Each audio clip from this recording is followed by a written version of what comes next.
Welcome to Sethu Chitra kitchen. நான் இன்றைக்கி வந்து கீரை கூட்டு அவரைக்காய் பொரியல் பண்ணியிருக்கேன். எப்படின்றத என்னுடைய வீடியோவில் பார்க்கலாம். வாங்க வீடியோக்குள்ளே போகலாம். இப்போ அவரைக்காய் பொரியலுக்கு அவரைக்காவை கட் பண்ணுறேன்.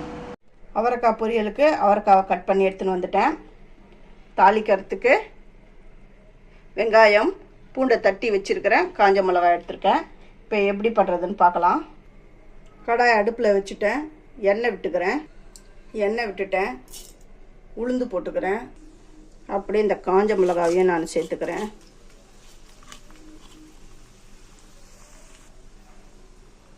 கடுகு, இந்த கடுகு பொரிஞ்சு வரட்டும். இந்த உளுந்தும் காஞ்ச மிளகாவும் அப்படியே செவந்து வரும். அது வரை அப்படியே இருக்கட்டும். கடுகு பொரிஞ்சு வருது பாருங்க.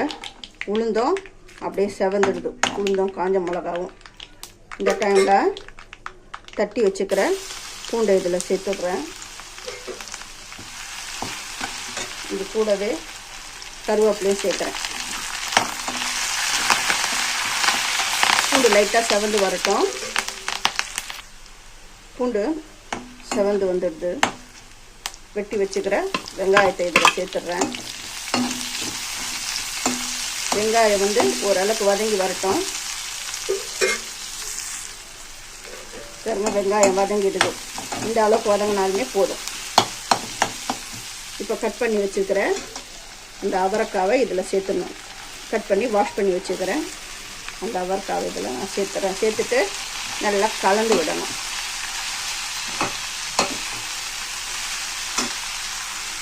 அவரைக்காய் லைட்டாக வதங்கி வரட்டும்.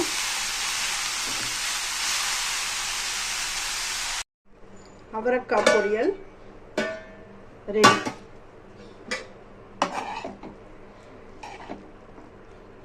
சாதம் வடிச்சாச்சு. இப்போ நான் ஃபஸ்ட்டு கீரை கூட்டு பண்ண போகிறேன். ரொம்ப ஈஸியான சிம்பிள் மெத்தடில் கீரை கூட்டு பண்ணிடலாம். அதுக்கு முன்னாடி கீரை எப்படி க்ளீன் பண்ணணும்னு பாருங்கள். இதை பாருங்கள். இந்த இளம் தண்டு இருக்குது பாருங்கள். இந்த இடத்துல நம்ம கிள்ளிக்கணும். நல்லா கீழே போட்டு இதை நல்லா அதை போட்டு பண்ணால் ஈஸியாக வரும். உங்களுக்கு காட்டுறதுக்காக சும்மா அந்த தட்டில் அப்படி வச்சு நான் க்ளீன் பண்ணுறேன். பாருங்கள். இதை வந்து பார்த்து பண்ண. இதில் புல் ஏதாவது இருக்கும். இந்த மாதிரி இந்த இலசாக இருக்கணும். இது அந்த தண்டு வந்து அப்படி கிள்ளுற பதத்தில் வரணும். இந்த மாதிரி எடுத்து வச்சுட்டு கட் பண்ணிக்கலாம். பாருங்க.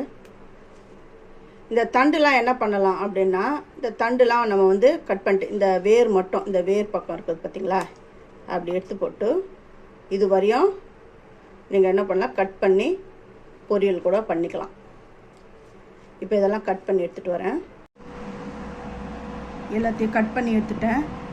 இப்போ இதை வந்து அப்படியே இந்த மாதிரி கொத்தாக எடுத்து நீங்கள் அருகாமனையிலையோ இல்லை உங்களுக்கு எதில் வாட்டப்படுமோ கத்தியோ எதை வச்சு கட் பண்ணி குருவை கட் பண்ணி எடுத்துக்கோங்க.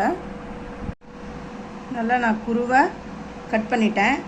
இதை வந்து தண்ணி விட்டு நல்லா அலசணும். இதில் மண்ணெலாம் இருக்கும். அது எப்படி அலசணும் அப்படின்றத நான் போன வீடியோவில் நான் சொல்லியிருக்கேன். கீரை எப்படி அலசணும் அப்படின்றத உங்களுக்கு இன்ட்ரெஸ்ட் இருந்தால் போய் பாருங்கள். இதை நல்லா க்ளீன் பண்ணி எடுத்துகிட்டு வரேன்.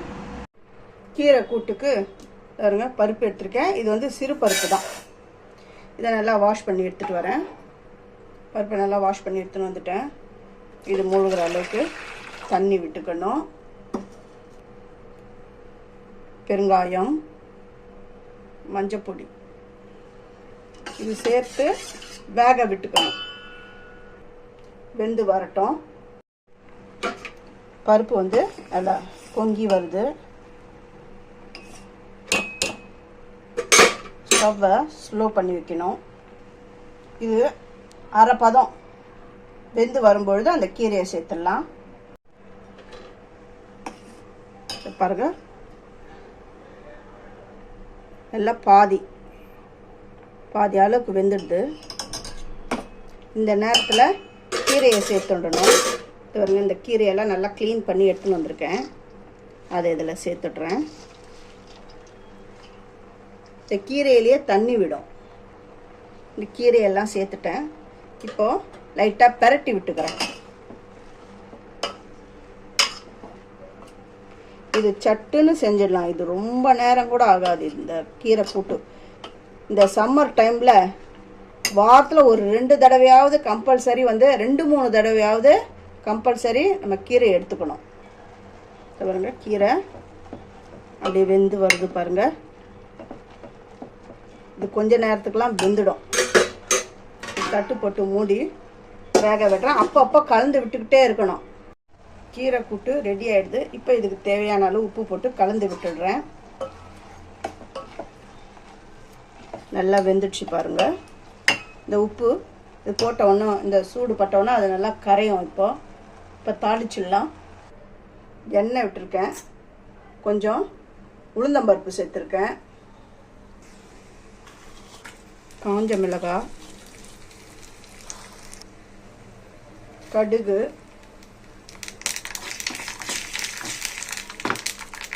இந்த டைமில் இடித்து வச்சிருக்கிற பூண்டு இதில் சேர்க்கணும். பூண்டு ஆப்ஷனல் தான், விருப்பப்பட்டால் சேருங்க, இல்லைன்னா வேண்டாம். இந்த பூண்டு செவந்து வந்துடுது. இப்போ இந்த கூட்டில் சேர்த்துக்கலாம்.